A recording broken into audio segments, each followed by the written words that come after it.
Hello guys, কেমন আছো তোমরা? আশা করি সকলেই ভালো আছো। আজকের এই ভিডিওতে দেখাবো কিভাবে তোমরা তোমাদের ফোনের সেনসিটিভি একদম একুরেসি ঠিক রাখবে এবং কিভাবে সেনসিটিভি করলে তোমাদের ফোনে হেডশট লাগবে 100%। সেই প্রসেসটি আজকের এই ভিডিওতে দেখিয়ে দিব। তো ভিডিওটি কোনো রকম স্কিপ করবে না, সম্পূর্ণ ভিডিও যদি তুমি দেখো তুমিও অন্যদের মতো হেডশট মারতে পারবে। তো তার জন্য সরাসরি গেমে চলে আসবে। তারপর এখান থেকে উপরে সেটিংস নামে একটা অপশন রয়েছে, তো এই অপশনে একটি কী করবা, ক্লিক করে দিবা। তো এখানে ক্লিক করার পর তারপরে এখান থেকে দেখতে পারবা ইন ম্যাচ নামে অপশন রয়েছে, তো এখানে ক্লিক করে দিবা। তো এখানে ক্লিক করার পর তারপরে এখান থেকে সেনসিটিভি নামে অপশন দেখতে পারবা, তো এই সেনসিটিভ নামে অপশন একটি ক্লিক করে দিবা। তো এখান থেকে ক্লিক করে দেওয়ার পর তারপর এখান থেকে তোমাদের মূলত কাজ রয়েছে। তো এখানে যদি তোমরা উল্টাপাল্টা সেটিং করে থাকো তাহলে কিন্তু এখান থেকে তোমাদের হেডশট লাগবে না। তো এখান থেকে উল্টাপাল্টা সেটিং করা যাবে না। তো কীভাবে সেনসিটিভি ঠিক রাখলে তোমাদের হেডশট লাগবে সেটি দেখাবো। তো প্রথমে রয়েছে জেনারেল। তো এই জেনারেল অপশনে এখান থেকে তোমাদের মূলত কাজ রয়েছে। তো এই জেনারেল অপশন এখান থেকে তোমরা 200 করে দাও, তাহলে এখান থেকে তুমি হেডশট মারতে পারবে। তো এটা এখান থেকে 200 করে রেখে দিবে। তুমি এখান থেকে এটা 200 বা 98 95 রেখে দিতে পারো। তুমি এটা ম্যাচ খেলে যখন তোমার অসুবিধা হবে তখন তুমি 98 91 বা এখান থেকে এটা কম আগে বেশ করতে পারো। তো এখান থেকে এটা 200 রেখে দিলাম। তো তারপর এখান থেকে একটি অপশন দেখতে পারবা, রেড ডট নামে একটি অপশন রয়েছে। তো এই অপশনের সাথে সেনসিটিভির কোনো সম্পর্ক নেই। তো এটা এখান থেকে 0 করে রেখে দিতে পারো।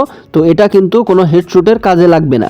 তো এখান থেকে এটা আমি কিন্তু 0 করে রেখে দিব, যেহেতু এটা কিন্তু দরকার নেই। তো তারপর এখান থেকে টু স্কোপ অপশন রয়েছে। তো এই অপশনটা এখান থেকে তোমরা কি করবা, এটা এখান থেকে হাই করে দিবা, 200 করে দিবা। তো যে র্যামের ফোনই হোক এখান থেকে তোমাদের কিন্তু এই টু স্কোপ অপশনটি এখান থেকে কিন্তু তোমার 200 করে দিতে হবে, তাহলে এখান থেকে তোমাদের হেডশট 100% লাগবে ইউএমপি এবং তোমরা MP40 দিয়ে হেডশট লাগাতে পারবে। তো তারপর রয়েছে ফোর স্কোপ অপশন। তো এই ফোর স্কোপ অপশন দিয়ে এখান থেকে তোমরা কি করবা, এটা এখান থেকে বাড়িয়ে 150 তোমরা এখান থেকে রেখে দিতে পারো। তো এখান থেকে 150 এটা যদি রেখে দাও তাহলে এখান থেকে তোমরা SFT বা SKS অথবা উড ফিগার দিয়ে তোমরা কিন্তু দূরে থেকে স্কুপ করে এনিমিকে হেডশট দিতে পারবে। তো এটা এখান থেকে 150 রেখে দিবে। তারপরে রয়েছে স্নাইপার স্কুপ। তো এখান থেকে তোমরা যদি স্নাইপার স্কুপগুলো এখান থেকে বাড়িয়ে দাও তাহলে কিন্তু তোমরা স্নাইপার কন্ট্রোল করতে পারবে না। তো এই স্নাইপার স্কুপ এখান থেকে তোমার ফোনের র্যাম যদি 2GB বা 4GB হয় তাহলে এখান থেকে তোমরা এই স্ন্যাপের স্কোপটি 50 রেখে দিতে পারো।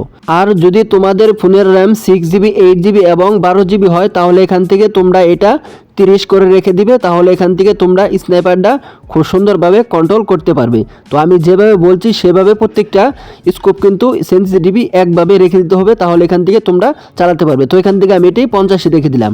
তো রেখে দেওয়ার পর তারপরে এখান থেকে দেখতে পারবে ফ্রি ক্যামেরা বাটন যে অপশনটি রয়েছে। তো এই অপশনে এখান থেকে তোমরা এটা 100 রেখে দিবে। সো বন্ধুরা, এখান থেকে আমি যেভাবে প্রত্যেকটা সেনসিটিভি করে নিলাম, তোমরা যদি তোমাদের ফোনে এইভাবে প্রত্যেকটা সেনসিটিভি করে নাও তাহলে কিন্তু ডিআর র্যাঙ্ক CS র্যাঙ্কও সব কিছুতেই তোমরা কিন্তু হেডশট মারতে পারবে এবং তোমরা খুব সুন্দর রেট দিতে পারবে। তো এই ছিল মূলত ভিডিও। তো এই ভিডিও দেখে তোমরা এইভাবে তোমাদের ফোনের সেনসিটিভি দেখে নাও। তো উপরেরটা তোমরা কম বেশ করতে পারো, জেনারেল তোমরা এখান থেকে 95 92 বা 200 রাখতে পারো, সেটা তোমাদের নিয়ম অনুযায়ী। তো এই ছিল মূলত ভিডিও। তো এখান থেকে আমি সরাসরি কী করবো, একটি ট্রেনিংয়ে ঢুকবো। তো ট্রেনিংয়ে ঢোকার পর তোমরা দেখতে পাচ্ছ এখান থেকে কিভাবে আমার হেডশট লাগবে। তো এখান থেকে আমি গান নিয়ে নিয়েছি। তো গান নেওয়ার পর তোমরা দেখতে পাচ্ছ এখান থেকে কিন্তু আমি খুব সুন্দরভাবে এখন এনিমিকে হেডশট দিতে পারছি। তো তোমরাও এইভাবে ডেজার্ট দিয়ে এনিমিকে হেডশট দিতে পারবে। তো এখান থেকে দেখতে পাচ্ছ খুব সুন্দরভাবে কিন্তু আমি এনিমিকে হেডশট দিতে পারছি। তো এই হেডশটটা দেওয়ার পিছনে কারণ হলো আমি আমার সেনসিটিভি কিন্তু একুরেসি রেখেছি, যার কারণে এখান থেকে আমি এনিমিদেরকে হেডশট দিতে পারছি।